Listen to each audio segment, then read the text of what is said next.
시의 제목을 먼저 한번 보시겠습니까? 다윗의 시입니다. 그래서 오늘 본문 이 말씀을 다윗의 저자, 다윗을 저자로 간주하겠습니다. 이 시는 다윗이 쓴 시입니다. 이어지는 제목을 한번 보시겠습니까? 인도자를 따라 여두둔의 법칙에 따라 부르는 노래라는 제목이 붙어 있습니다. 부르는 노래입니다. 다윗이 쓴 시로 노래를 부른다는 이야기입니다. 시편 62편은 노래의 가사가 되었습니다. 찬송의 가사, 다윗이 쓴 시가 찬송의 가사가 되었습니다. 여두둔이란 말이 나옵니다. 여두둔은 또 무엇일까요? 여두둔이 무엇인지에 대해서는 이런저런 이야기들이 있습니다. 이런저런 학자들의 말이 있습니다만 가장 가능성이 높은 것은 여두둔을 아삽, 헤만과 같이 다윗의 음악가들 중 한 사람의 이름이라고 생각할 이름이라고 여겨질 가능성이 가장 높습니다. 그래서 우리는 여두둔은 사람 이름이고 찬양대 지휘자다, 그렇게 간주하겠습니다. 기억하시고 시의 제목을 다시 한번 보십시오. 다윗이 쓴 시이고 다윗이 쓴 시인데 이 제목 인도자를 따라 여두둔의 법칙에 따라 부르는 노래는 다윗이 쓴 시를 여두둔의 지휘에 따라서 부르는 찬양대의 노래가 되었다.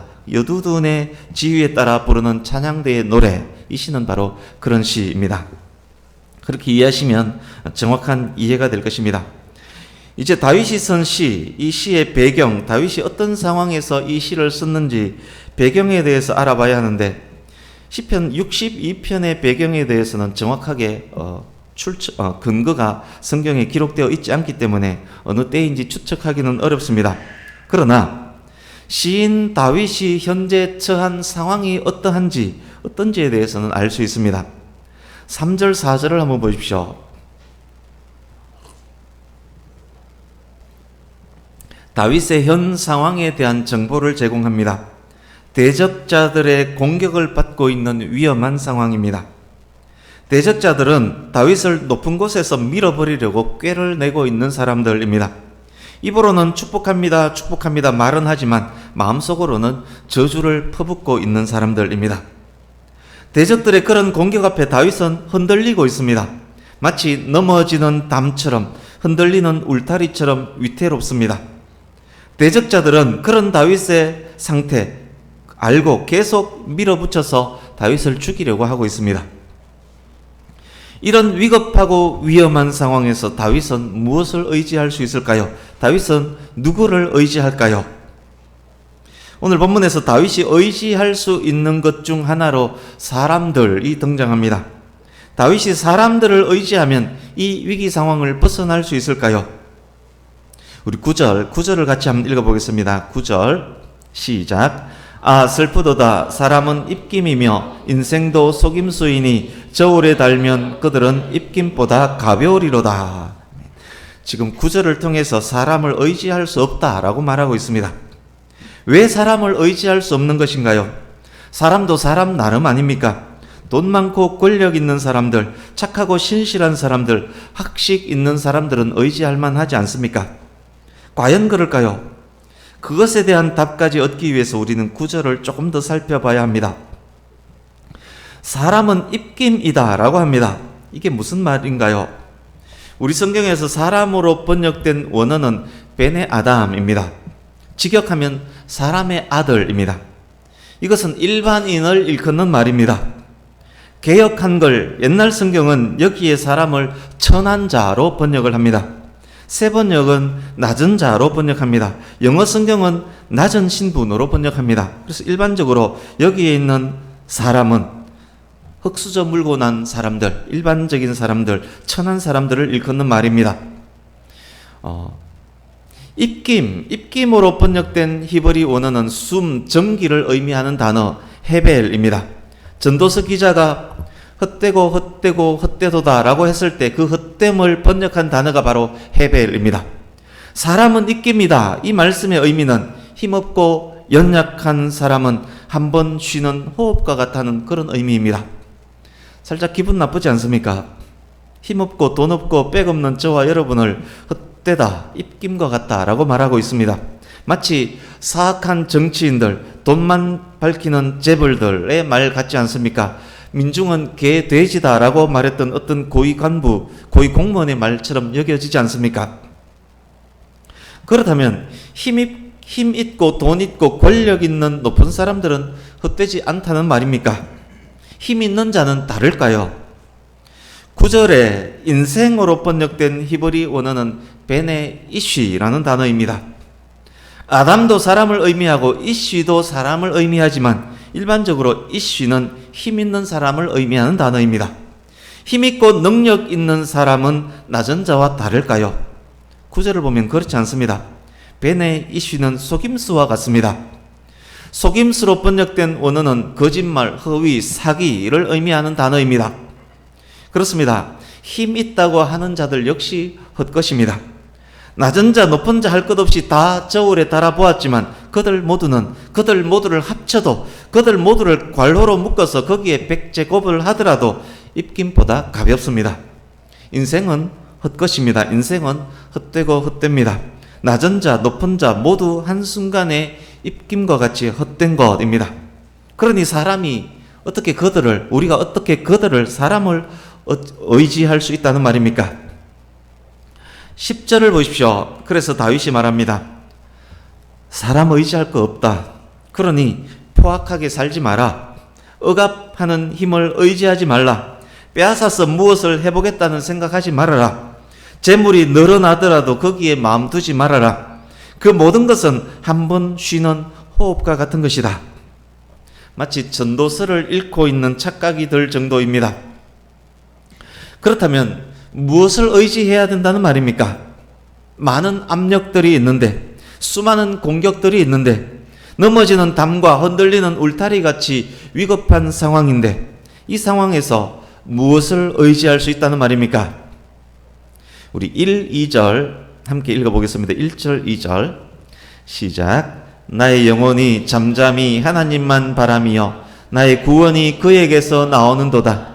오직 그만이 나의 반석이시요 나의 구원이시요 나의 요새이시니 내가 크게 흔들리지 아니하리로다. 아멘.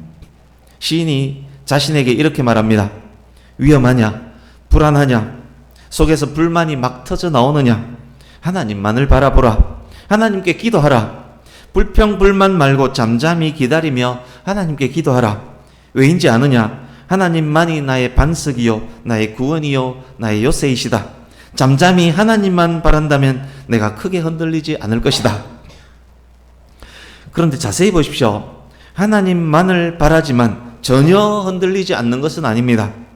반석이요 요새요 구원이신 하나님을 바라보지만 흔들리고 있습니다. 다만 크게 흔들리지 않을 뿐입니다.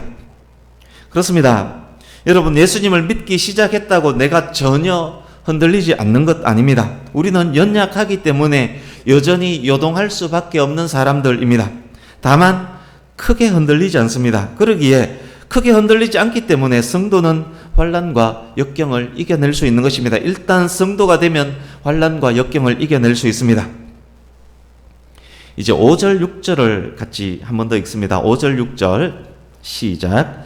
나의 영혼아 잠잠히 하나님만 바라라. 무릇 나의 소망이 그로부터 나오는도다. 오직 그만이 나의 반석이시요 나의 구원이시요 나의 요새이시니 내가 흔들리지 아니하리로다. 아멘. 5절, 6절은 1절, 2절의 반복입니다. 그러나 1절, 2절과 달라진 것이 있습니다. 1절, 2절과 5절, 6절을 눈으로 비교하시면서 무엇이 달라졌는지를 확인하려고 합니다. 눈으로 보시면서 들어주십시오. 첫 번째 다른 것이 있습니다. 나의 영혼이 잠잠히 하나님만 바라며 1절, 2절은 나의 속 사람이 하나님만을 바라봅니다 라고 고백하는 시인의 고백이었습니다. 5절, 6절 보십시오. 나의 영혼아 잠잠히 하나님만 바라라. 5절, 6절은 이미 고백한 자기 영혼을, 이미 고백한 자기 속 사람을 향한 권고, 명령을 하고 있습니다. 1, 2절에서 진술된 고백으로, 그리고 5, 6절에서는 그 진술된 고백으로 스스로 자기 자신에게 격려를 하고 있습니다. 그것이 달라졌습니다. 두 번째, 나의 구원이 그에게서 나오는도다. 1절, 2절은 구원이 오직 하나님에게로부터 임에 대한 선언이었습니다. 5절 6절 보십시오. 나의 소망이 그로부터 나오는도다. 구원의 자리에 소망이 들어가 있습니다. 이미 구원받았기 때문에, 이미 구원을 확인하였기 때문에 그 구원으로 인해, 구원의 하나님으로 인해서 더 큰 소망이 생긴다는 말입니다. 그렇습니다. 이미 구원받은 자에게는 구원 그 자체, 그것이 소망이 될 수는 없습니다. 구원받은 성도는 하나님의 뜻 안에서 더 큰 소망을 갖게 됩니다. 기차를 타기 전에는 기차를 타느냐 못 타느냐가 문제였지만 기차를 탄 이후에는 창가 좋은 자리에 앉느냐 못 앉느냐 그런 문제로 바뀌는 것과 비슷합니다. 이미 구원을 얻었기 때문에 구원 얻은 그에게는 이제 더 큰 소망이 생기고 있습니다. 세 번째 다른 점, 1절 2절에서는 하나님으로 인해서 흔들리기는 하되 크게 흔들리지는 않았습니다. 그러나 5절 6절에서는 달라집니다. 이젠 아예 흔들리지 않습니다. 막 성도가 되고 신앙이 자라고 있을 때에는 여러 상황에서 흔들릴 수 있습니다. 그러나 크게 흔들리지는 않습니다. 성도는 흔들리더라도 결국에는 이겨냅니다. 그것이 1절 2절의 상황이었습니다. 이제 5절 6절로 발전합니다. 신앙이 성숙해집니다. 어떤 외압, 핍박, 공격이 있더라도 잠잠히 하나님만을 바라봅니다. 하나님의 구원 안에 있음을 확신하며 더 큰 소망으로 바라봅니다. 이제는 풍부와 궁핍이 있을지라도 자족할 줄 아는 신앙인으로, 비록 가난이 있을지라도 무엇을 먹을까 무엇을 마실까 걱정하지 않는 신앙인으로, 능력 주시는 자 안에서 이제는 모든 것 할 수 있음을 아는 신앙인으로 성장한 것입니다. 성숙해진 성도, 5절 6절에 이르는 성도는 반석이요 구원이요 요새이신 하나님으로 말미암아 아예 흔들리지 않습니다. 저와 여러분의 신앙도 여기에까지 이르기를 간절히 바랍니다. 1, 2절의 반복인 5, 6절이 1, 2절과 다른 점 세 가지를 지금까지 말씀을 드렸습니다. 그런데 끝이 아닙니다. 하나가 더 있습니다. 5절 6절에는 첨가된 7절이 있습니다. 1, 2절에는 없었던 것이 5절 6절에는 7절이 딱 달라붙습니다. 7절 같이 읽어봅니다. 7절 시작. 나의 구원과 영광이 하나님께 있음이요 내 힘의 반석과 피난처도 하나님께 있도다. 아멘. 반석과 구원과 요새가 반복되고 있습니다. 시인이 하나님께 집중하고 있음을 반복을 통해서 강조하고 있습니다. 뿐만 아닙니다. 구원이 영광으로 확대되고 그것을 다시 반석과 피난처로 설명을 합니다. 구원과 반석이 외형적 모습이라면 영광과 피난처는 내면적 요소입니다. 구원받은 백성이라는 외형적 모습이 하나님의 임재 안에 머물고 있는 모습으로 확대되었습니다. 이제 8절을 보십시오. 하나님을 향한 온전한 마음을 가진 다윗, 이제 관심을 백성들에게 돌립니다. 자기가 완전해지자 이제 관심을 백성들에게 돌리고 있습니다. 8절을 같이 읽어봅니다. 8절 시작. 백성들아 시시로 그를 의지하고 그의 앞에 마음을 토하라. 하나님은 우리의 피난처시로다. 아멘. 왕 다윗이 자기 백성들에게 명령조로 권면을 합니다. 8절에 시시로라는 단어가 있습니다. 시간과 때를 의미하는 에트라는 단어와 모든을 의미하는 콜이 합쳐진 단어입니다. 시시로는 그래서 모든 시간, 즉 언제든지 항상 범사에라는 의미입니다. 다윗이 지금 이렇게 자기 백성들에게 권면하고 있습니다. 사랑하는 나의 백성들아, 항상 하나님을 의지하고 하나님께 너희들의 마음을 기도로 토해 놓아라. 하나님은 우리의 피난처이시다. 그렇습니다. 하나님을 전적으로 의지하는 구체적 방법은 마음을 토해 놓는 기도에 있습니다. 다윗은 자기의 신앙에만 머물지 않고 공동체로 확장해 가고 있습니다. 이런 왕이 있으면 얼마나 좋겠습니까? 이 부분을 저와 여러분에게 적용할 수 있습니다. 본문의 다윗은 저와 여러분을 향해서 동일한 권면을 이렇게 합니다. 21세기 성도들이여, 하나님을 구체적으로 의지하는 방법은 21세기 성도들 당신들에게도 마찬가지다. 기도로 하나님께 진심의 마음을 토해 놓는 것, 그것이 하나님을 의지하는 구체적 방법이다. 성도들이여, 피난처이신 하나님께 너희들의 마음을 토해 놓아라. 다윗이 하나님의 말씀을 저와 여러분에게 그렇게 전달해 주고 있습니다. 이제 다시 9절 10절로 갑니다. 우리는 9절 10절을 통해서 다시금 확인하게 됩니다. 의지할 수 없는 사람, 의지할 수 없는 인생들을 봅니다. 가난한 자, 부한 자, 낮은 자, 높은 자 할 것 없이 한숨의 호흡과 같은 인생들을 봅니다. 훅 불면 슉 하고 날아가 버릴 수증기 한 방울과 같은 인생들입니다. 우리가 어찌 바람과 같은 인생들을 의지할 수 있습니까? 우리가 인생을 의지하지 않고 오직 하나님만을 의지할 수 있다면, 우리가 오직 하나님만을 의지하는 인생이 된다면, 허망한 것을 바란다거나 탈취한 것을 바란다거나 많은 재물을 바라는 그런 마음들까지 극복할 수 있게 될 것입니다. 11절입니다. 11절은 다윗이 고백하고 반복하고 강조하고 권면할 수 있었던 근거에 대한 것입니다. 그 근거가 무엇입니까? 하나님의 말씀입니다. 시인이 하나님을 경험했습니다. 다윗이 하나님의 말씀을 들었습니다. 이렇게 말씀하셨습니다. 권능은 하나님께 속하였다. 권세와 능력은 하나님의 것이다 라는 말씀입니다. 하나님께서 다윗에게 그렇게 말씀하셨습니다. 하나님의 말씀은 진리이고 정의입니다. 다윗은 말씀의 근거에서 흔들리지 않는 신앙을 유지할 수 있었습니다. 말씀의 근거에서 잠잠히 권능의 하나님, 전능의 하나님을 바라볼 수 있었습니다. 그것이 하나님을 더욱 경험하게 만들었습니다. 그것이 백성들을 향해서 강력하게 권고할 수 있도록 만들었습니다. 12절 보십시오. 12절은 11절 하나님께서 계시한 말씀의 보충으로 첨가가 되었습니다. 11절에 말씀된 권능의 하나님은 또한 어떤 분입니까? 권능의 하나님은 또한 인자하신 하나님입니다. 권능의 하나님은 또한 각 사람이 행한 대로 갚으시는 공의의 하나님이십니다. 그렇습니다. 권능의 하나님, 전능의 하나님은 또한 사랑의 하나님, 공의의 하나님이십니다. 그 하나님을 말씀을 통해서, 경험을 통해서 확실히 안다면 그는 어떤 상황, 어떤 여건에서도 흔들리지 않을 것입니다.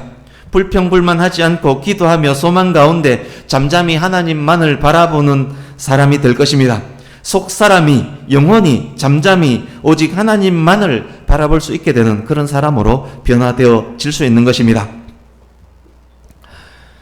시편, 우리 주일 오후에 시편 말씀 나누고 있습니다만, 시편 강의 때 자주 말씀드리기를, 시의 핵심 주제 파악은 그 시에서 반복되는 것이 무엇이냐, 그것을 알면 된다는 말씀을 드렸습니다. 시편 62편에도 반복되는 것이 있었습니다. 이미 확인했듯이 1절과 2절 그리고 5절, 6절이 반복되어 있습니다. 오직 하나님만을 바라라.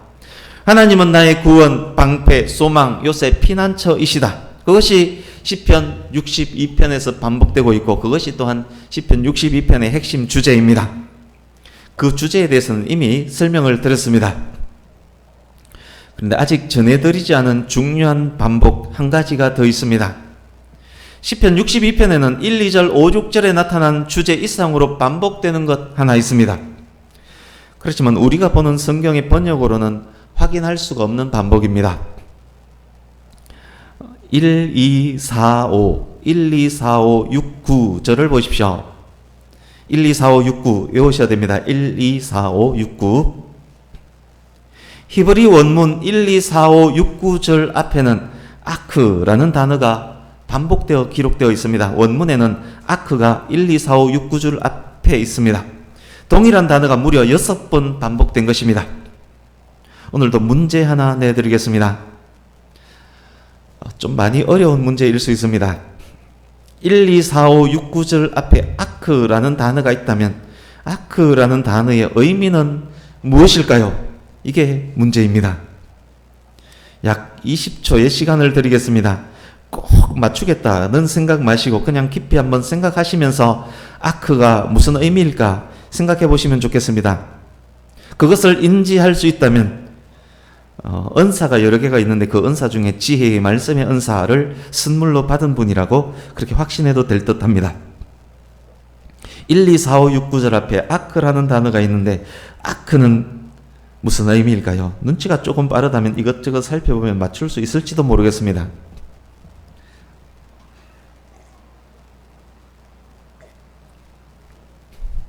지금의 모습은 매우 모범생처럼 보입니다.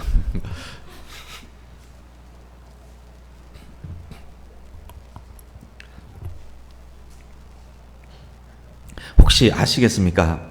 대충 찍어도 됩니다.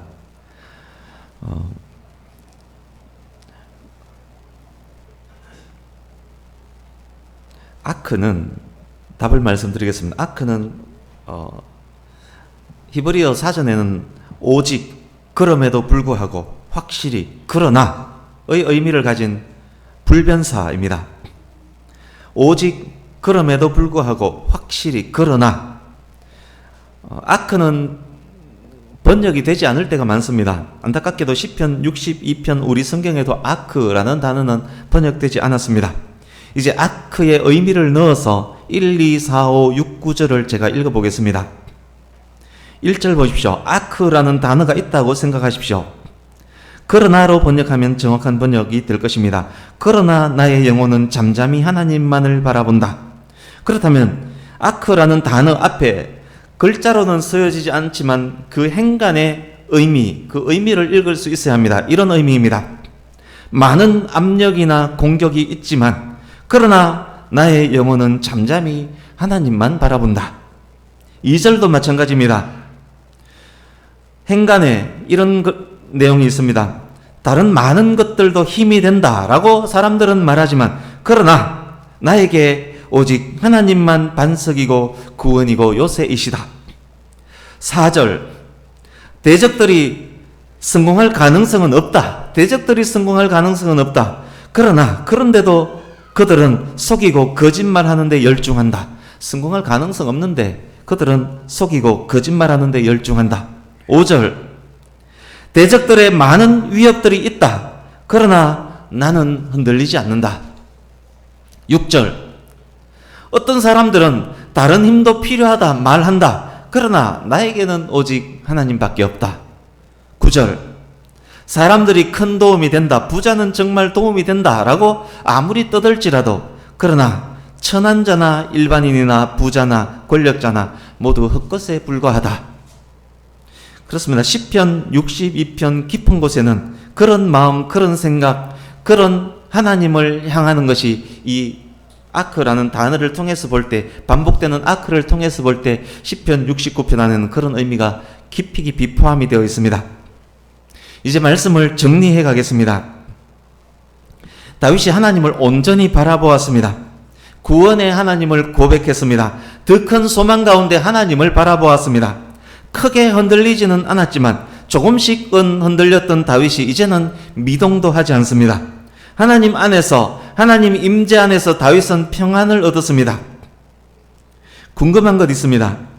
그렇다면 미동도 않는 현재에는 공격받고 위협받던 상황까지 다 정리가 되었다는 말일까? 다윗은 이제 더 이상 위기의 상황이 아니라는 말일까? 대적들은 다 사라지고 없어졌다는 말일까? 문제가 모두 해결되었기 때문에 미동도 하지 않고 있을 수 있다는 말 아닌가? 그렇지 않습니다. 여전히 공격받고 여전히 위기 가운데 있고 여전히 두 눈 시퍼렇게 뜬 대적들이 덤비고 있습니다. 그러나 다윗은 예전의 다윗이 아닙니다. 왜입니까? 그러할지라도 그러나 하나님만 바라보고 그러할지라도 그러나 흔들리지 않기 때문입니다. 우리 말씀 두 곳을 함께 읽으려고 합니다. 주보 오른쪽 하단을 보십시오. 시편 62편 안에 있는 전체 그 내용을 기억하시면서 주보에 있는 다니엘서 3장 16절에서 18절 그리고 하박국 3장 17절에서 19절을 이어서 같이 읽어보겠습니다. 같이 읽습니다. 시작. 왕이여 우리가 섬기는 하나님이 계시다면 우리를 맹렬히 타는 풀무불 가운데에서도 능히 건져내시겠고 왕의 손에서도 건져내시리이다. 그렇게 하지 아니하실지라도 왕이여 우리가 왕의 신들을 섬기지도 아니하고 왕이 세우신 금신상에게 절하지도 아니할 줄을 아소서. 비록 무화과 나무가 무성하지 못하며 포도나무에 열매가 없으며 감람나무에 소출이 없으며 밭에 먹을 것이 없으며 우리의 양이 없으며 외양간에 소가 없을지라도 나는 여호와로 말미암아 즐거워하며 나의 구원의 하나님으로 말미암아 기뻐하리로다. 주 여호와는 나의 힘이시라. 나의 발을 사슴과 같게 하사 나를 높은 곳으로 다니게 하시리로다. 아멘. 그렇게 하지 아니하실지라도, 비록 무엇이 없으며 무엇이 없을지라도 나는 하나님만을 섬기겠다라고 다니엘의 세 친구 그리고 하박국 선지자가 그렇게 외쳤습니다.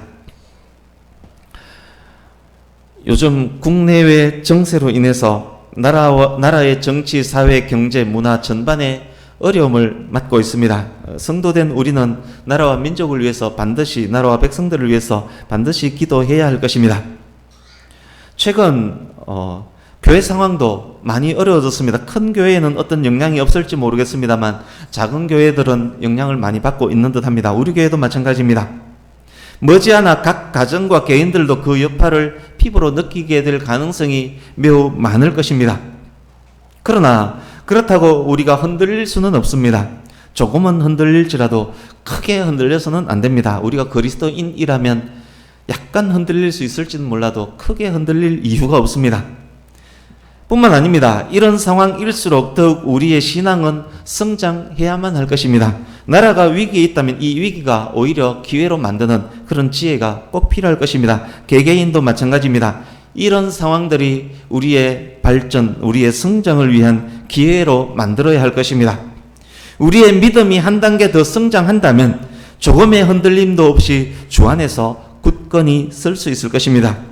하나님께서 이 시간 저와 여러분들에게 시편 26편 속 다윗을 통해서 말씀합니다.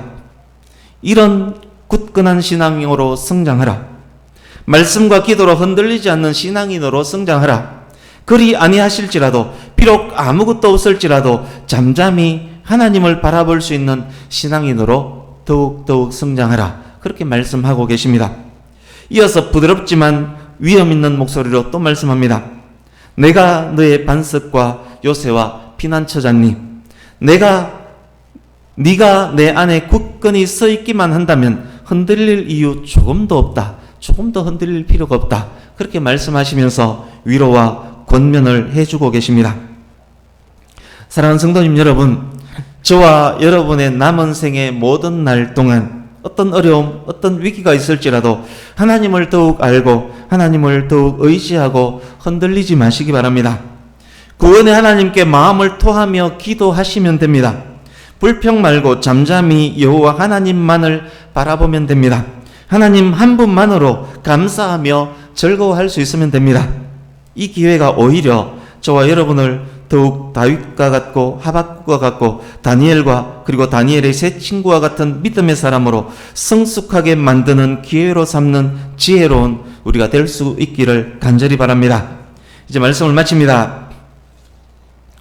오늘 본문 당시 시대를 이끌었던 믿음의 사람 다윗처럼, 당대의 하박국, 당대의 다니엘처럼 더욱 성숙한 신앙인으로 21세기 현재를 이끄는 믿음의 사람 저와 여러분의 후손들 되시기를, 그리고 우리 백양교회가 되기를 예수님 이름으로 축복합니다. 권능의 하나님, 인자하신 하나님, 정의의 하나님을 반석과 구원과 요새와 영광과 피난처로 알고 온전히 의지하는 성도라면 하나님 안에서 우리는 할 수 있습니다. 이 어려운 기회가 오히려 아름답고 큰 성장이 있는 기회로 만드는 저와 여러분 되기를 예수님 이름으로 축복합니다. 아멘. 기도하겠습니다.